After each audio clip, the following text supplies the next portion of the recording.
Production funding is provided by A. Reddix and Associates, Health Information Resource Center, offering short-term training for long-term professional careers in medical coding. HIRCVA.net.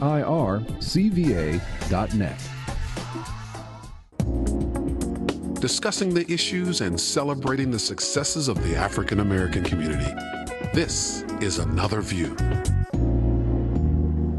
Hello, everyone, and welcome to Another View. I'm Barbara Ham-Lee. Lots going on in the world of politics. President Obama announcing the demise of Osama bin Laden. Republicans expected to run for president, politely saying no thanks. And Shirley Sherrod is back with the USDA, which has Bill Thomas, I'm sure, in a tizzy. Let's welcome our Another View pundits, Roger Chesley, columnist for the Virginian Pilot, and you can find his columns every Monday, Wednesday, and Friday. Carol Pretlow, associate professor of political science at Norfolk State University, community activist Bill Thomas, and author and journalist Will Leviste. Welcome, everybody. Welcome back. Hello. It's May. Absolutely. In a tizzy. Bill, are you in a tizzy? Absolutely. Absolutely. Okay, let's first explain what she's doing. Why are you in a tizzy? Because she is now helping the USDA with their civil rights record to improve their civil rights records. She's improving her income. This has nothing to do with her trying to help African Americans or Native Americans or women who need distressed opportunities. I said from the very beginning, when she quit her job, she had an opportunity to be fired, but she quit. And I said that she was going to exploit the situation, go make money, and since she can't make any more money, obviously she's going to go take the job. I think it's really an embarrassment for her to have received 3 phone calls from the President of the United States of America and not to return those, because he reached back out to her trying to resolve the matter after they gave her a push to quit. But then she went on and quit. But she didn't quit. Martin Luther King didn't quit. Rosa Parks didn't quit. She quit.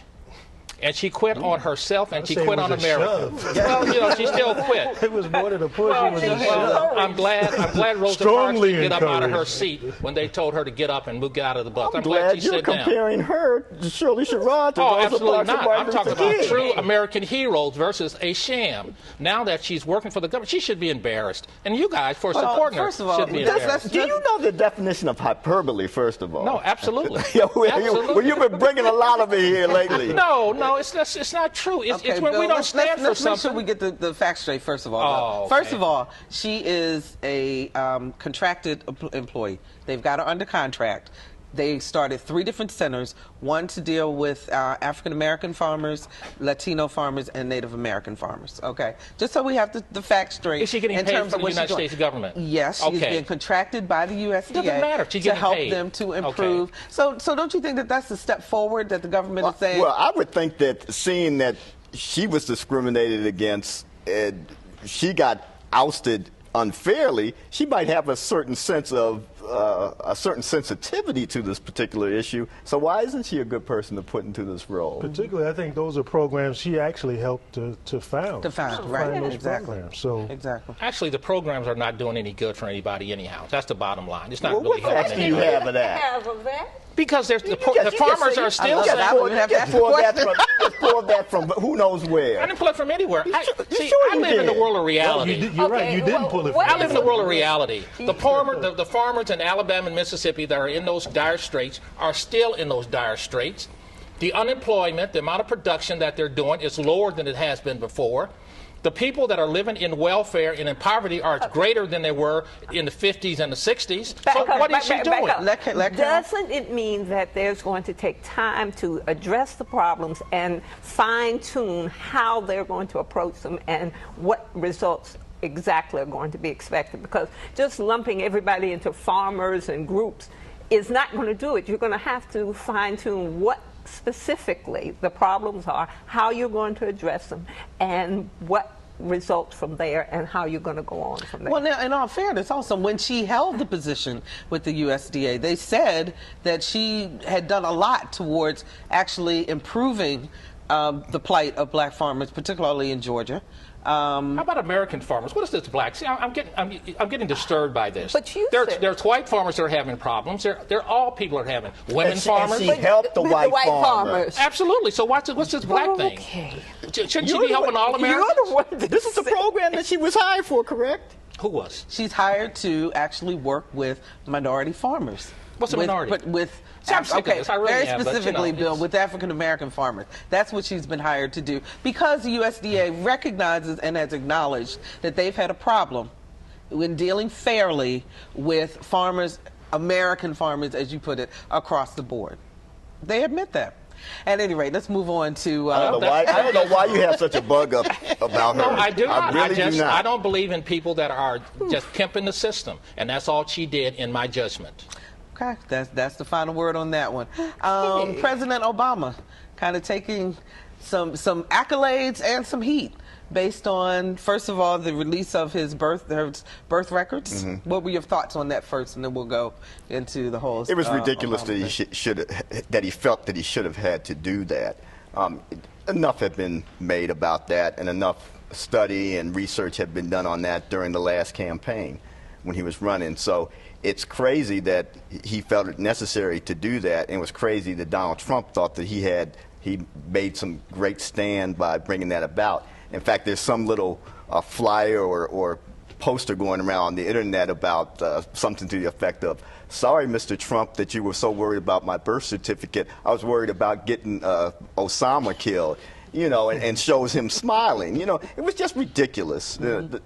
You know, and this fact that certainly, or that if you're black, that you're not legitimate. You know, and that's the thing that just bugged me the most about all this. Carol, from a political science perspective, as soon as the birther issue was resolved, then they went after his educational records. I think it shows a tendency to figure out what are his weakest links.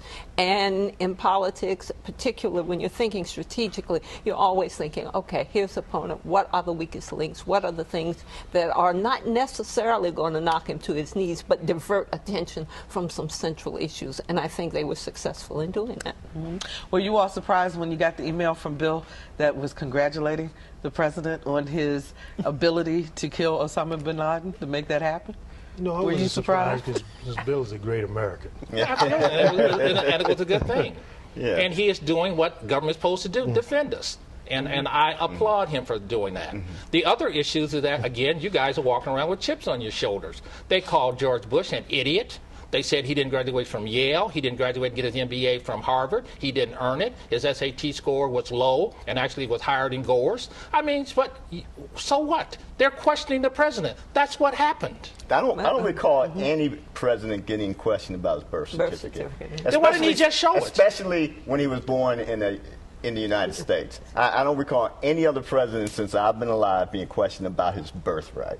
I don't think that's true, but you know, we can. Okay, name one. No, I can't recall, but someone was questioned about that. I've been around here since 1959. Tell me since 1959 which president has been. I don't have it. I'll shoot it back to the show and y'all can update if you like. You do that. I will do that. But it's part of the business. Why did he just not produce his birth certificate? Well, John McCain's birth came up as an issue during the campaign because he was actually born, I think, at the Panama Canal.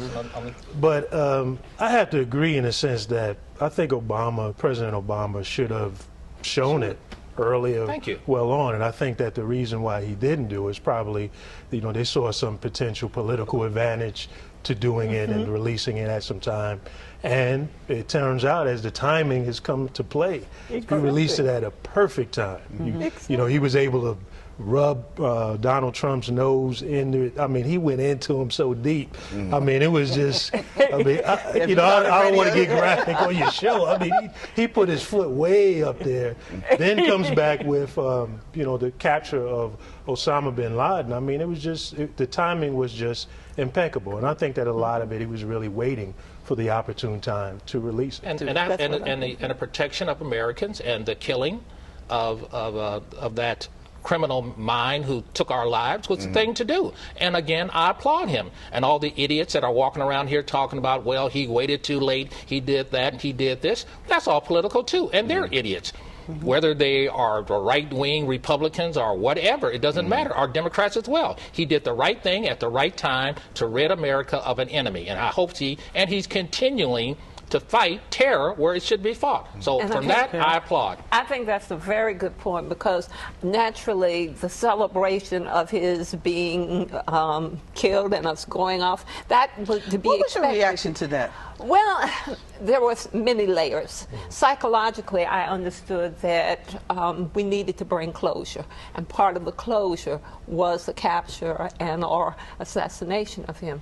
But in the celebration of someone's demise always is a tricky issue. You're more religious than I, so perhaps you could address that. I wish they could cut his head off.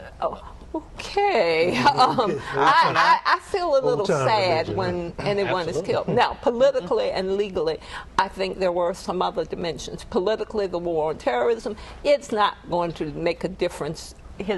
His assassination or us going after him, that was not going to end the war on terrorism, because even though we don't label it a war on terrorism, that is still front row center. So it's going to mean another dimension or another facet of the political dynamic. And then there's the international dynamic too, which there are some people who are now arguing that the capture and perhaps trial of him would have been better before the ICJ, International Court of Justice. So. I think what happened was the right thing that happened. Absolutely. And I think we also showed that Pakistan is not really a reliable partner on this. And it's really gotten a lot of anger, I think, in Capitol Hill by congressmen saying, why are we giving this country money, all this money, you know, if they're not going to do what they're supposed to do? And I think that's a legitimate question. And yeah, we're giving them money because we want them to do what to help us and to root out some of the people who are causing us problems. It was a major embarrassment to Pakistan, in terms of the fact that they claimed that they had no idea. Well, I think they didn't have any idea, because if they had had an idea, I think he would have gotten away, because there was somebody would have leaked it to him, and somebody would have, you know, helped him out. You know, let's be clear. People in Pakistan don't like us. I don't know if I agree with that. I think that they did have an idea, and I think that the way it all played out is that it allowed Pakistan to still save face. We got to understand, Pakistan is right there in the middle of the hotbed and everything that's going on. They have to play the tricky game of the balance of not being totally on the side of the West, and also recognizing and being on the side of, you know, the Muslim leadership that exists over there. So it's a very tricky balance, and none of us have lived over there, been over there. Do we fully understand what it's like doing that juggling act? So I think they had an understanding of it, but it's better to seem embarrassed than to be totally on the side of the West, perceived to be totally on the side of the West. And so because they've got to worry about their ultimate survival. Absolutely, absolutely. Well, I fear some duplicity on the part of some of Pakistan's leaders, though. I think there's quite, you know, they're not exactly our fans of the U.S. Oh yeah, they knew. What do you guys think about the? I just read a report recently where some of the papers and so forth that they found in bin Laden's compound indicated that he was trying to recruit African American Muslims to do jihad, to become a part of the revolution, if you will. In other words, to try to create race riots or division within the African American community as one of the tactics to try to bring the country down. Were you aware of that? I wasn't aware of that specifically, but I do know after 9/11 there were some reports that that kind of thing was going to be happening, and that there were plans to recruit young African American males. And I think your paper did something. I can't remember your exactly. Paper, Roger. Yeah. I mean, I'm sorry, the Virginian pilot. I'm sorry. I'm so rich.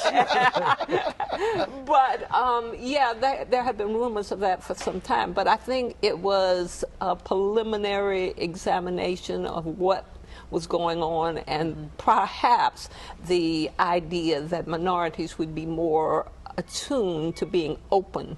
I hear you, but I don't agree with that. I don't agree with it. Right here in Norfolk, a friend of mine, Nelson White, his brother was in the Twin Towers when they were killed. He's a Park Place resident, and his brother was killed. African Americans lost their lives there. African Americans have lost their lives in the other terrorist attack. And most importantly, a lot of African Americans in leadership positions are serving our nation in going after these terrorists. I was just talking about the strategy from the perspective of Al Qaeda and the Taliban and what they were looking But the part that I do see, kind of a flip side of it, you have our very liberal, elitentious people like Cornel West and those folks. They are criticizing the president, saying that he is an Uncle Tom, he's a backstabber, he's not defending America. The head of the new Black Panther Party, I sent you an email on that link. He called the president of the United States every despicable name possible, but we don't see that in the liberal press.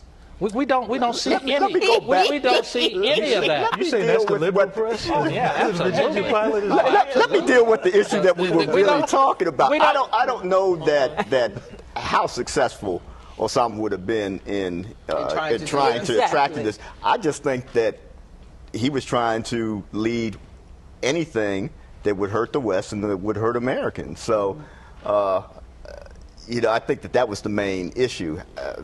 We've seen all sorts of plots that have been kind of stopped in their earliest stages, or where undercover people get in and they are able to get people arrested for allegedly getting involved in doing something. I think that the Metro in D.C. was one such plot where they were supposed to be attacked. But they were able to stop it before it actually blew up. And some of that seems like it's more suggestion anyway by the government in terms of getting these people under arrest. But how successful would Osama have been? Well, who knows? I think he was just trying to do anything he could. I think something interesting, and I mean, Bill's mentioned Cornel West, you mentioned the new Black Panther Party, and it's interesting that, to me, even with Osama bin Laden, a lot of these guys have something in common, which is that at the end of the day, it's really about what they believe as individuals. I do agree with you. And how you used the word earlier, pimp. I think there's a level of pimping, that they really have their own ideologies that really are about their own self-interest. Not about the community. It's really not. I don't even think that Osama bin Laden is really, at the end of the day, about the uplifting of all Muslims or anybody but himself. I mean, they said they found porn up in his compound. I mean, how? Okay. What'd you say? Oh, you said he's a man? Is that Absolutely. What you said? And a Muslim man or a Christian man, I'm just telling you. But it's no empowerment. They're just people. There's nothing godly or spiritual about it. It's just really a man with about faults. themselves. They're really about themselves Absolutely. at the end of the day. Well, now, 60 Minutes just recently did a piece on Al Sharpton and said that he is the official spokesperson now within the Obama administration for the black community. Agree, disagree? Thoughts? I didn't know that there was there an opening for it? I wouldn't have mind having You would have been fine for it? I might not have gotten it, but I would have liked. Actually, I think that's why President Obama is going to get reelected. He is one of the smartest people that I've ever met. Wow. Al? Thomas? No. Al Sharpton. Barack Obama. No, Barack Obama. That's what I'm saying. No, Wow. I've never doubted that. I don't like the liberal policies. I like the policies on defending America. But what he's doing now, he's tapping into the division in the African American community, and he's bought Al Sharpton out to deal with. You mean bought out or brought out? Bought person, green stuff. He said bought out, and that's okay. This is about America, and he can attack Tavis Smiley, who doesn't like President Obama. He can attack all these other people. Cornel West, he makes them look ridiculous. And right on, Al, get your contract just like Ms. Sherrod did. Right on. Let Carol have something to say. I'm just listening to the stream of consciousness that's going on there. About supporting the president? No. You start with supporting the president, and then you segue into another litany on West and I've never liked them. I have never ever liked Cornel West. I've never ever liked these people that are out here pimping the black community. I just never have it. That's been my whole consistent. It's no different than a white person doing it to us. They're both getting us. What difference does it make? I do think that a lot of this seems to be some personality conflicts. I don't know how much of it is philosophy between Obama and Cornel West West. seemed to be pretty angry about the fact that he couldn't get tickets to the inauguration, and I mean, he how can't get petty his is phone this? calls returned, and that's deliberate. and I so mean, forth. I say, you think the president is somebody who doesn't have this intellect? He does. He's doing that deliberately. Right on. I think it's good. But again, it comes back down to this whole idea that the black community has to be a monolith. That we always have to think the same way, and that we always have to be in lockstep. So what's wrong with the fact that if Cornel West and Tavis Smiley and others want to criticize, and Al Sharpton doesn't, is there anything wrong with that? I can answer that question real simply. Then don't say anything to white folks for doing the same thing. See, it's a ungodly, untenable, as far as I'm concerned, hypocrisy for them to go back and say, well, the white people are doing this to black folks, and they do the same thing, and it's worse. So that's the hypocrisy is what I'm against. They can do this all day long. Then let's not be hypocritical about it. Yeah, I think the criticism is good, but it's when it's done on a personal level, personal, selfish level. I mean, when that story came out, I did some research, and I found actually a video where Cornel West said many of the same things, but he did it in a way that was much more civil, that was much more intellectual. And I think what happened, this was back in January 2010, he put out a video. And I think what happened is he didn't get much attention, and he didn't get much of personal attention. And then again, at the end of the day, it's about, I didn't get tickets to the inauguration. I'm having ego. I'm someone of standing in the community. Pay attention to me. Pay attention to me. Pay attention to me. Again, these are self-proclaimed leaders. I mean, not even Martin Luther King didn't proclaim himself the leader of the movement. Other people did, and he was reluctant. And he didn't take the money. And just real quickly, the part that I'm so distasteful about it, here you got Cornel West up there at Harvard and Yale teaching 8 or 9 black kids when he could be down here at Norfolk State or Hampton or Tuskegee or somebody, taking all of that Martin Luther King dream investment that was made in him and then really expounded into our community. I hate them for doing what they have done. It's really upsetting. Yeah, I think that most HBCUs would love to have him, but the reality is he has to survive and he has to make money. He has to live in his $10 million mansion in West Haven, Connecticut. No. He has to drive his Rolls Royce. No, that's what they do. He won't even come close to that at an HBCU. So it is not about the money. It's about trying to take your legacies and invest in the future of what we're trying to be about. But Bill, I mean, it's the American dream is that you try to get what you can get. Is that not the American dream? But don't use the race card.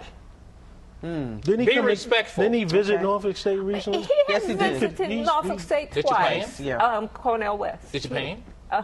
I have no idea. I'm on the lower end of things. I'm sure you did. I have no idea what he was paid or if he was paid or the I think a lot of people as individuals, they try to carve out for themselves things, be it money, be it fame, be it opportunities to teach, what have you. Some people do it at Hampton, some people do it at Norfolk State, and some people do it at Harvard. So, I'm not mad at him for that. I know he has a platform there that he probably would not have if he were at certain other universities.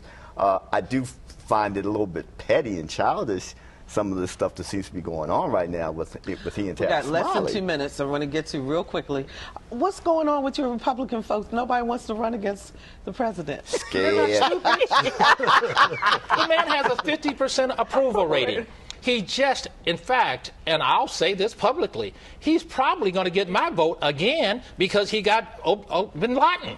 I said anybody that could kill him, I'm probably going to vote for him. So what do you have against him? He took the economy out of a terrible collapse. We were almost at a collapse. And the Wall Street Journal just wrote a report on this, how America was on the brink. When George Bush looked like he was in a daze. Obama has taken us from that. Now, he's made some mistakes as Obamacare and all this other liberal stuff. I think it's insane. But in terms of what he has done, it well outbalances to what he has not done incorrectly. Anybody, one last response? I do feel like there are a lot of Republicans who are just scared. They're trying to figure out. I think you would have seen more in if they felt they could map out a way to beat him. And I think it is going to be tough for them to beat him next year. So. Well, we'll continue to talk about it, and I appreciate you guys being here. This go round, we'll see you next month. Okay, hold on. And we'll be right back after this look at what's happening in Hampton Roads.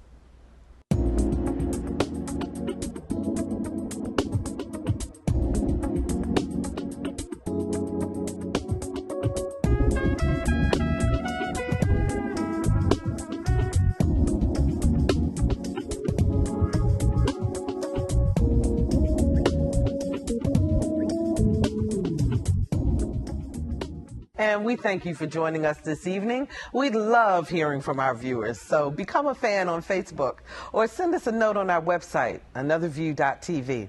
Next week, a really important topic that I hope you will tune in for. We're talking about HIV/AIDS and the African American woman. It's knowledge that you will need to stay healthy. And we'll see you next time for Another View. Production funding is provided by A. Reddix and Associates, Health Information Resource Center, offering short-term training for long-term professional careers in medical coding. HIRCVA.net.